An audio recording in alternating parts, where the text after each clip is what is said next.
What's up, everybody? Welcome back to another highly combustible reaction. We're jumping into something awesome. Canal jumping. Fierljeppen. I know I probably pronounced it wrong. Fierljeppen. Get over and show all of the love in the world to Trans World Sport. Check out all of the content. We have seen this briefly. We definitely saw it with Josefa and David. They were out there trying it for us on a video. Let's see what we got with this one. With the real ones that I saw a few clips of where they have to climb the pole to get higher to make it further. It's insane. I don't know how anybody has that kind of upper body strength. You are part monkey for sure to be able to climb up a pole that's just balancing in the middle of the creek. Let's see what we got though. Let's go on the journey. Learn a little bit more. The Netherlands is one of the lowest lying It's going to be in English, by the way. countries in the world, with around half its surface area no more than a metre above sea level. Most of its land has been reclaimed through water management systems, some of which date back to the Middle Ages.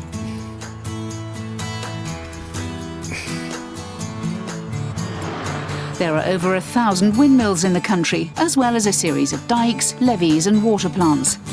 When it comes to sport, the country's renowned for its cycling culture, as well as being the home of total football.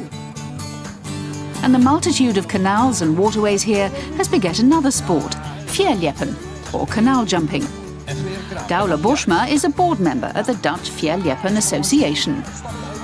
See. Fierljeppen is a very simple sport. Basically, a person pole vaults across the water, and the furthest jump wins. I know he didn't just say that it was a simple sport. In the past, we used a wooden pole. Then we moved to aluminium ones. But nowadays, we use carbon poles.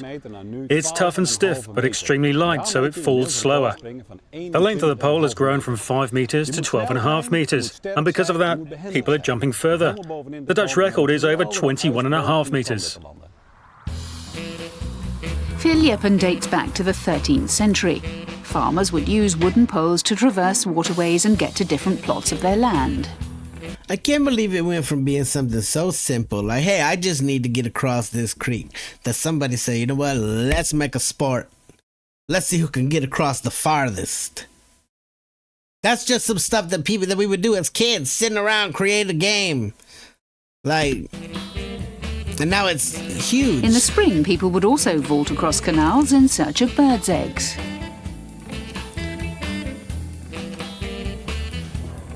Fierljeppen became a competitive sport in the mid-1950s. Essentially, a pole or pole stock is placed at one side of a bank. It has a flat round plate on the bottom to prevent it from sinking. Fierljeppers run and jump at the pole with enough pace to get it falling, but slow enough to give them time to climb as high as possible before landing. There are over 150 events on the Fierljeppen calendar, and the Dutch National Championships at a purpose-built canal in Grijpskerk is the biggest of them all. Orn Galama is currently ranked second in the country and won the national title in 2012. It's a very big contest, so it's a great feeling to win, to be the best, and He is huge. register a jump you dream about. For us, this is the same as getting an Olympic gold medal. It may only be here in Grijpskerk, but winning is the biggest accolade in this sport. You feel relief and pride, which keeps you coming back. The 31-year-old is a scientific researcher and data analyst by trade, but has been competing in the sport for over 15 years. Ain't no He's turning back garnered a at that reputation point. locally for his unusual vaulting style. Where's my people out there that do it? I know we got some subscribers that are out there jumping around on poles like this. We have all kinds of sportsmen and sportswomen, athletes that watch the channel. So I want to know who's out there Fierljeppen. I want to know. Tell me down below. It's a special technique which places emphasis on the dismount. You have to try and propel yourself as far as possible at the peak of the pole. You have to swing your legs up and your arms go back. You then use the momentum to spring off the pole. It's a good technique, but one that not many jumpers can control. That's a way bigger creek than what we seen Josefa and David doing. At the Dutch, way bigger. They were on one of them little junior creeks. Look at the national width championships, of the this thing. Fierljeppers traditionally dress in orange if they're from Holland in the south of the country, or in the blue and white of the Friesland flag if they're from the north. There's a friendly rivalry between the two regions. All the jumpers wear strips of bicycle inner tube rubber around their feet to help them grip the otherwise slippery pole. Even the thing that goes at your feet came from the bicycle. Come on, Dutchies know how to do some things. Typically, the person that climbs highest jumps furthest, and the national championships is the competition everyone wants to jump furthest in. In total, we have Go, around go. 500 jumpers in the country from all different backgrounds and ages. And the best of the best are here today at the Dutch National Championships. I expect a fierce competition where jumpers from both Holland and Friesland will push each other until the end. There'll be some missed jumps and some will get wet. But if it goes right, these jumpers could go very far into the sand.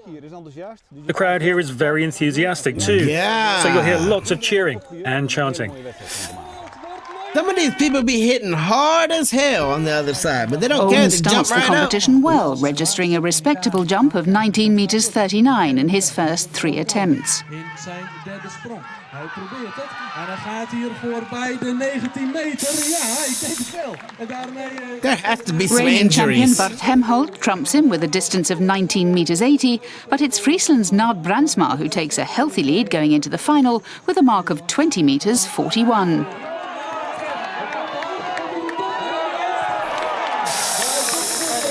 I know they're hitting in sand, but it's still gotta hurt, damn it. As ever, the event attracts a broad demographic, passionate about keeping the traditions of Fierljeppen alive. Both old and young, men and women are in attendance. Even for the most experienced jumpers, landing on the sand is an accomplishment in itself. Jongens, gaat het hem dan nu dus lukken in deze sprong? Nee, dat gaat hem niet lukken voor Wietsenhouten. Hij gaat daar... Most people would come up to a creek like that and be like, whoa, we need to go around. We gotta find a bridge. Not if you're Dutch and you have a pole and you know how to get that running start. My God, this thing is humongous wide.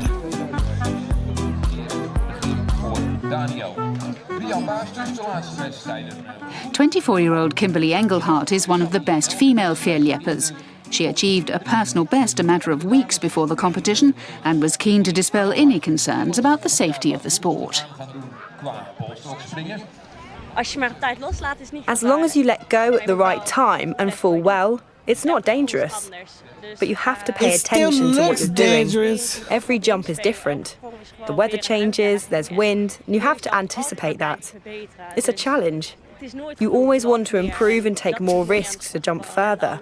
And that's the beauty of the sport. The people are very friendly too, so if somebody else jumps well, they'll be congratulated. It's not just about winning. Yeah, it's some damn good sports. That's what I gotta say.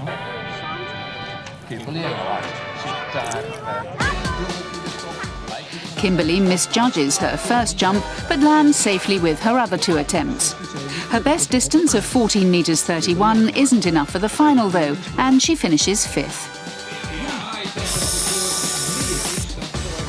Instead, Dimfie van Rooyen goes on to take the ladies' title with a leap of 15 meters 35.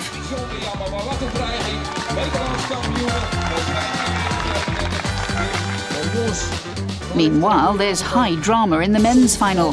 Hot favourite Orn Gallagher incredibly misses the pole and ends up in the water, much to the surprise of the crowd. Yeah, I'm a little surprised too, I gotta say. Moments later, reigning champion Bart Hemholt jumps 20 meters 41, matching Nard Brandsma's leap of the day.